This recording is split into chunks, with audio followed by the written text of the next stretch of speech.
আপনার সময় আসেন। নাম মোহাম্মদ খায়রুল ইসলাম। আমি ইন্ডিয়ান, আমি ভারতীয়। আমি ভারতের আসাম রাজ্যের মধ্যে আমি বসবাস করি। আমার এই বাবার নাম হইল মৃত নুরুল ইসলাম। আমার থানা গ্রাম খান্দাপুখুরি, থানা মিকিরভেটা, পোস্ট অফিস মিকিরভেটা, জেলা মরিগাঁও, আসাম। আমি একজন শিক্ষক, আমি একজন প্রাইমারি টিচার। আমার অ্যাপয়েন্টমেন্ট হয়েছে 1996-এ। সেই বাবু তো আমি করতে আছি রানিং। এফটি কেসের মধ্যে আমার একটা কেস আছে, এফটি কেস খারাপ হলে আমি 2018-র মধ্যে ডিটেনশন ক্যাম্পে যাই। ডিটেনশন ক্যাম্পে 2 বছর থাকার পরে মহামান্য উচ্চতম ন্যায়ালয়ে আমারে আইতে বলে সুবিধা দিছে, আইসি। তারপরে আমার আবার সুপ্রিম কোর্টে চ্যালেঞ্জ করা হয়েছে। আমার কেস চলতেছে। আমার লগে আমার ভাই 2 জন, আমার ভনী 1 জন। আমার হেডিং করলো কি পুলিশে যাইয়া গত মে মাসের 23 তারিখে যাইয়া ঘরে তো উঠায় আনে বর্ডার পুলিশ। তারপরে রাতটা রাখে থানার মধ্যে।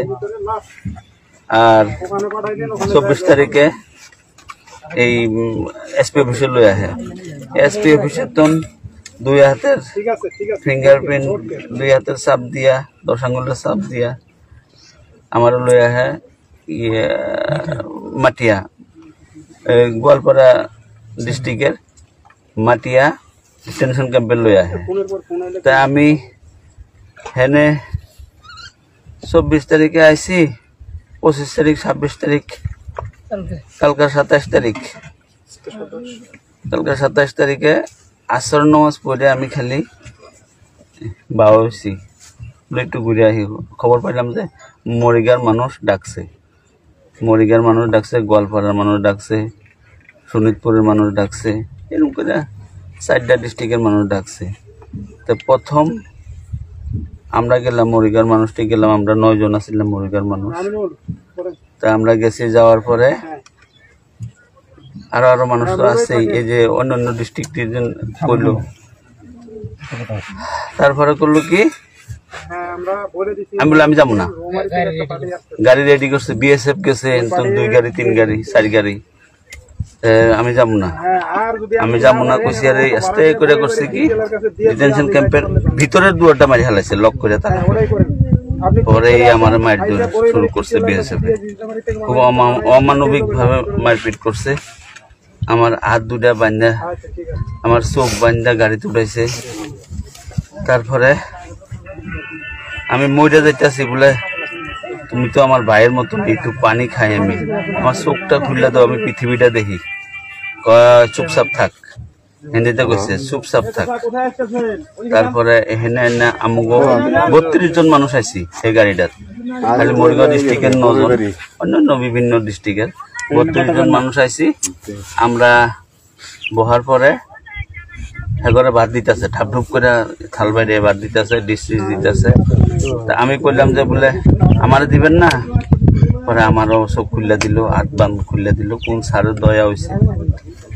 তাই আমি ভাত খাইলাম। খাওয়ার পরে রাত প্রায় আমার ঘরে আনতে আনতে এখানে প্রায় 4টা বাজে। এই যে এটা কাকরিপাড়া, এই যে বর্ডার গেট, যেটা মানকাসার আর কি। এই কাকরিপাড়া আমি তো জানি না, কারণ আমি ইন্ডিয়ান মানুষ। এই করলো কি কাকরিপাড়া গেটের আমার পার করে দিল। আমরা 14 জন। তারপরে আমরা এনে গেলাম আমগরে। আবার আপনাকে এই বাংলাদেশের আর কি ইয়ে বাধা দিল, কইছে যে না আপনারা কেমনে আইবেন, আপনারা তো হইব না অবৈধ ইয়ে হিসাবে। এই তরি অহন্তরি আমরা মানে এখানেই আছি। দোয়া করেন আমরা যাতে ন্যায় পাই। আপনারা কি ওই স্থায়ী ভাবে আপনারা এনআরসি ভুক্ত রয়েছেন কিনা? ইন্ডিয়া আমি এনআরসির কর্মী আছিলাম। এনআরসি কাম করছি এলপি টিচার আমার এনআরসি কাম দিছে তারপরে ওই যে আমার যেন কেসের ইয়ে হইলো এর লেগে মানে আমার এনআরসি ফাইনাল ড্রাফটের মধ্যে এনআরসি আহে নাই আর যাই না কোনো সমস্যা না আমার কেস চলতেছে ফাইনাল পাবো আপনার স্কুলের নাম কি আমি এলপি টিচার আমার স্কুলের নাম হলো ঠেংখালি খান্দাপুখুরি এলপি টিচার প্রাইমারি স্কুল